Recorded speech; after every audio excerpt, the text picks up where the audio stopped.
Hey guys, what's up? This is Mel, and I'm back to talk about Supernatural episode 1303 titled Patience, which premiered Thursday, October 26, 2017 on the CW. I am recording on the 29th of October, so I've had a good few days to really think about the episode. So lots of things I need to talk about. So first off, huge spoiler alert, if you haven't seen the episode already, please go do so first, then come back and see what I have to say about the episode. Otherwise, my other video reminders are up on screen right now, so take a moment to remind yourselves of those. Whoops, sorry about that.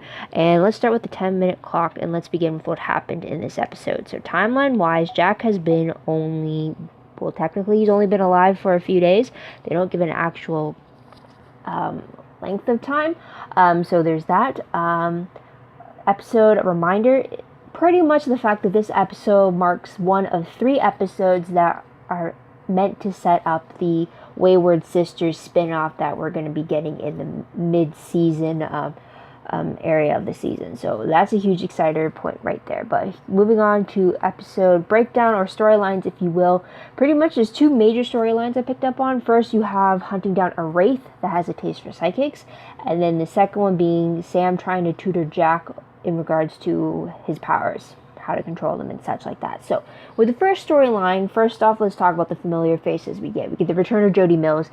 We get the return of Missouri Mosley, who was first and last seen in Season 1, Episode 9, titled Home, when Sam and Dean went back to Lawrence, Kansas, to check their old childhood home. So there's that. We also, familiar face for me is the fact that Dee Dee, aka the blonde psychic that was killed at the very beginning of the episode, she is actually, I hope I say it right, but Chelsea Reyes, who plays Harper on the CW show The 100. So she's a familiar face in that part for me. Also, we get the Wraith himself, played by John Carr, and he's a familiar face for me because he played Hodge on the show Shadowhunters on Freeform. So a lot of familiar faces in this episode, so it's pretty cool to see all that. But anyways, this part of the storyline pretty much introduced Patience Turner and her father James, who are related to Missouri Mosley. Patience being her granddaughter, James being her son, and all that. Now you learn that James grew up with Missouri, always hunting monsters or going on her little business trips. He describes it very similar in a sense of how Sam and Dean grew up in the life of hunting. So there's that. And originally when the name was released for Patience having the last name of Turner, I originally thought of Rufus Turner. Thinking that maybe they were related that way, but not even realizing this was all before they revealed that Missouri Mosley was also coming back in the same episode that Patience Turner was going to be introduced. So I didn't even think that Missouri was going to be connected to Patience. I thought it was immediately going to be Rufus, maybe. So then if they're not connected in any way, then I'm thinking fanfiction might do that for me. So there's that. But anyway, so there's that. We find out that most of her psychic ability was through deja vu moments, not really believing that she was a psychic, but she did grow up thinking that her grandma, Missouri, had abandoned her family when, in fact, it was her father who had sent his mother away from them after his wife died. So there's that. Now, second storyline deals with Sam trying to tutor Jack with his powers. Now, we get Sam giving Jack also a video message from Kelly that she left for him, telling him that he can choose what he wants to be. She says, and I quote, "You are who you choose to be," said by Kelly. I think we saw her recording a bit of this at the end of the season 12. So there's that. We also get Sam trying to get Jack to tap into his telekinesis, but he's not able to. We find out that Jack learns a bit of why Sam is being nice to him, and then after all that, we get Sam and Dean arguing over Jack's fate, which results in Dean blowing up about the whole situation. So there's that. Now, the last scene of the episode showed Castiel waking up to Jack's voice calling out to him, and Castiel is surrounded by darkness or just plain blackness all around him, pretty much giving the term the big empty exactly what it looks like. He looks like he's in a big giant void of nothing from the looks of it. So there's that. Now, tidbit wise, pretty much that we found out that Patience is pretty much known as a bookworm. She's on the honor roll. She's taken many AP classes during her senior year, and she has volunteer work from the looks of it. So they're really setting her up in as being this very overachiever, and then this new psychic thing is going to be a little new kink in her road. So there's that. Also, we see Jody Mills offering future help to patients if she ever needs it. She even gives a business card for all this, either whether it's to talk or if she just needs a place to stay type of thing. So there's that. Now, the end tally, though, or the death tally, as you will, for the episode comes down to this. Missouri Mosley and her protege Dee Dee were killed by the Wraith, who was then killed by Dean later on down the line. Although we did get to see the Wraith kill James, Jody, and Dean all in patient's vision. So a lot of little death sequence there. So there's that. Moving on, though, to the most shocking moment of the episode. I think it has to be Jack calling out to Castiel and then having him wake up to the sound of his voice. I mean, this would definitely be a huge shocking moment if it wasn't spoiled the fact that Castiel was going to return. But it was just great to see that on some level Jack was able to form that type of connection to Castiel that would get him to wake up in a sense. I think it would have been a little bit better at some point if Castiel just questioned who was calling out to him in a sense, just to show that he actually heard the voice instead of it kind of being implied, because I still don't know whether or not Castiel could have woken up because he was just ready to wake up and not because some other being was calling out to him type of thing. So there's that. But moving on to top 3 favorite moments, this is going to be a long one for many reasons. So first one for me has to be Dean interacting with both Jody Mills and Missouri Mosley. It was very short-lived. I wish that more of it could happen, but definitely the hug greeting between them was one of my favorites for sure. Dean is in this very tough time of Dean's life, I guess you could say. He's able to go back to these 2 women who have pretty much looked out for him in a sense. I wish we got to see more of Dean in Missouri for sure.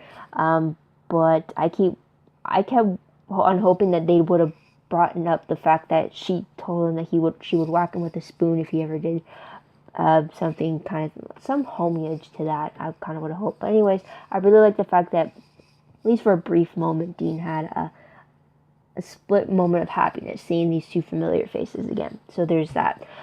Second favorite moment for me has to be Sam making a connection with Jack about his own personal experience. Definitely when he brought up his time where he thought that Sam himself thought that he was a freak because of the whole demon blood thing, thinking that Azazel had done something to him, and pretty much that conversation pretty much solidifies any parallels between the 2 and why Sam is fighting for Jack. Not just because this is a kid who didn't, well, a pretty grown-up kid, if you will, but didn't choose this. He doesn't know what to do. He's lost in the world. He's got no one else in his corner. But on many levels, Sam is seeing Jack pretty much following in the same footsteps that he had done, essentially.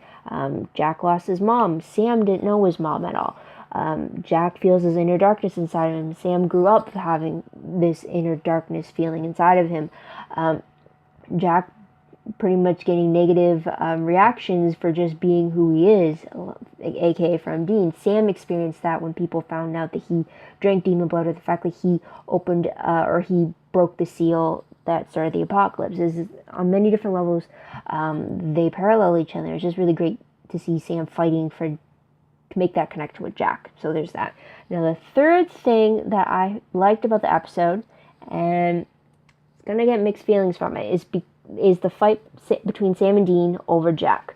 The reason why it's my favorite is because we see Dean exploding over the fact that Sam is siding with Jack, who Dean blames for Castiel's death. In this moment, also in the episode, we see that Jack thinks highly of Dean, thinking that Dean sees me as being evil, so I must be evil type of thing. And then it's just seeing how that backpedals, and then Sam telling Dean that Jack's messed up because of you and the way that you're treating him type of thing.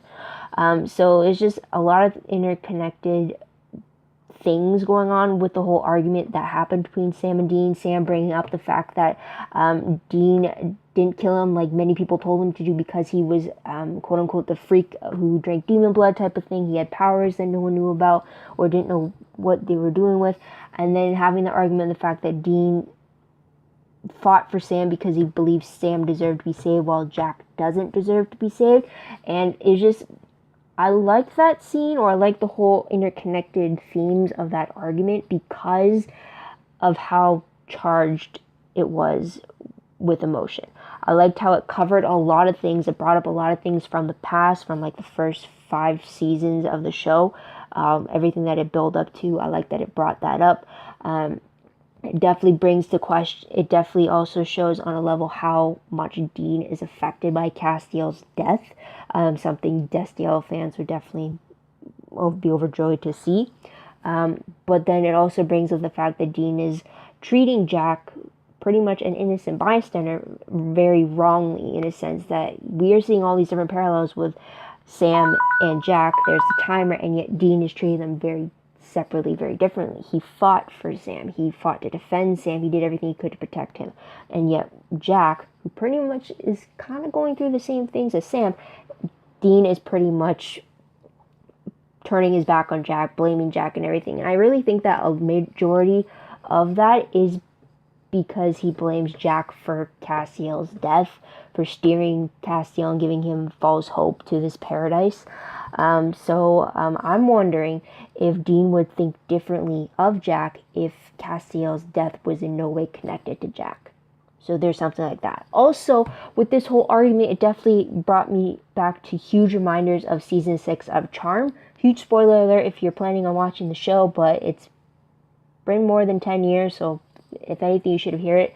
You should have already come across it if you're looking up stuff like that. But anyways, so season 6 of Charm was pretty much about the whole concept and the fact that you have Gideon, I guess you can say he's, who just say that Dean is pretty much Gideon's spot. So Gideon pretty much is determined to kill Wyatt, who's only a baby, because he fears what Wyatt and how powerful he would truly become, that he could easily be turned into this great force of evil, which he fears even more when a future Chris comes back in time to stop an evil Wyatt from being all-powerful and in control and all that, right?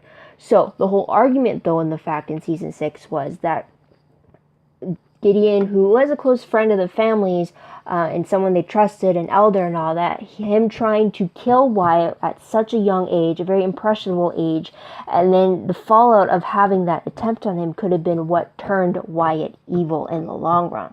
Because he had someone he learned to trust and learned to let them in, and then to have them betray him like that was the argument. So in a sense, it got me thinking about Dean and Jack, in the sense that Dean keeps telling Jack that he's evil, that he's going to be this big force of evil, he has to be stopped and everything. But what if Dean telling Jack that is what turns Jack into the monster that Dean is fearing he will be? Instead of with what Sam's doing, Sam's trying to nurture Jack and trying to get him to think for himself and trying to get him to see what is right and what is wrong type of thing, and trying to get Jack to learn what the two differences is. Pretty much in a sense of what the way Wyatt's family is trying to do for him while they raise him, and Sam has to do it at a very fast pace for Jack. But anyway, so the whole issue stands that we already see that Jack thinks so highly of Dean, then maybe if Dean just changed his attitude, he could prevent Jack from becoming the monster that he fears him of being, instead of condemning him already and just putting him further on the path of becoming that monster.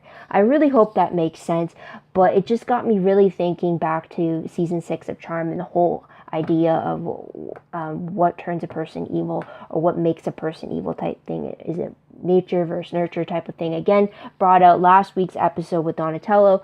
So it's just hopes fellow Charm fans out there who are also Supernatural fans picked up on that fact, but please let me know in the comments if that's the case. I definitely went over the timer right now, but let's move on to top 3 peeve moments. The only peeve I really had was the fact that Missouri Mosley was killed.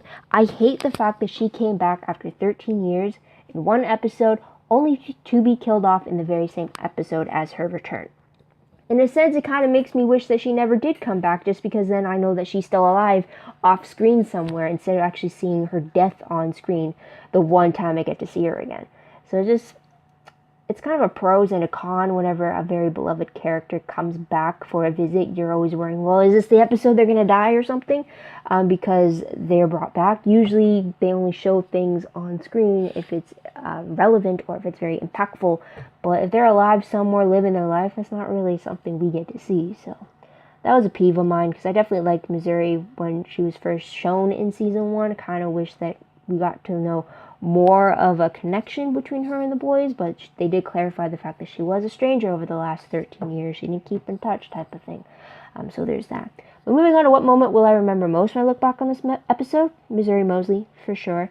And also the fact that this is one of 3 episodes that kickstart the Wayward Sisters spinoff, so there's that. But very quickly, random questions. First one is, does Dean even recognize the parallels between Sam and Jack? Initially, he kind of said that he kind of points out to the fact that that's different when Sam brought it up, but I'm wondering if he actually truly sees and notices the parallels going on between the two. So there's that. Second question, if Dean didn't blame Jack for Castiel's death, would he be treating Jack differently? Pretty much brought that up in my discussion earlier, but what do you guys think? I think it would make a huge difference. So there's that. And the last question, would Patience take Jody up on her offer to talk when needed while living her normal life as a senior student? I kind of think with the spinoff, something's going to happen to her dad, which will kind of force her to call up Jody. But I'm wondering, until that time happens, if Patience will still take Jody up on her offer and just for a quick talk and stuff like that, like a little support group in the making, if you will. So there's that. Moving on to predictions, so very quickly, based off the promo for 1304, it's called The Big Empty. As you know, it was referenced in season 11, I believe, by Billy the Reaper. But the promo shows Jack being taken on a ghost hunt with Sam and Dean, kind of learning about the afterlife in a sense, or what they've come to know about the afterlife. So there's that, and it looks like Castiel is trying to find a way out, or at least from the flickers of him we see in the promo. But based off the synopsis for the episode, it reads, when multiple patients of a grief counselor, Mia Valens, turns up dead, Sam, Dean, and Jack investigate the mystery surrounding the murders, and each inadvertently are forced to deal with unresolved grief of their own. Now, the synopsis of that on its own has me really interested, because I don't think we ever seen Sam and Dean deal with grief. Essentially, maybe in the form of too much drinking, or maybe beating up a car with a crowbar, like we saw in episode 202. But I don't think we actually have seen them fully process any grief that they've had. And they've dealt with a lot over the last 13 seasons. So I'll be interested to see them do that, as well as see Jack learn what it means to grieve, in a sense. So that'll be interesting to see, but that's all I have to say about the episode, guys. But what did you guys think of it? What do you think is going to happen next? Let me know in the comments down below about your own take of the episode. Also, don't forget to like this video, subscribe to my channel, and check out my other videos if you haven't done so already. If you want, check out my Tumblr page, link for that down below. I read blog promos, web clips, quotes, gifs, synopses, news, all that good stuff, all found in one place. I'm trying to do better with updates. So go check that out and follow me there. It's also connected to my WordPress account. The link for that is also down below. Everything I do online is connected to WordPress, so it's a lot more organized. It's a work in progress, but it's manageable. So I hope you check that out as well. And if you want a detailed recap of the episode, a play-by-play, if you will, with my in-moment thoughts of the episode, check out my live journal entry. Link for that is down below. It definitely helps me keep things in line and focus, and it does help me remember a lot little details that I might have forgotten over the grand scheme of things. So if that helps, go check it out. Otherwise, guys, thank you so much for tuning in. Thank you so much for your patience. So sorry for this long video, but I hope you come back next time to hear what I have to say about the next episode. But until then, guys, this is Mel. Wish you all a great day, great week wherever you are, and be safe on Halloween this Tuesday. Bye, guys.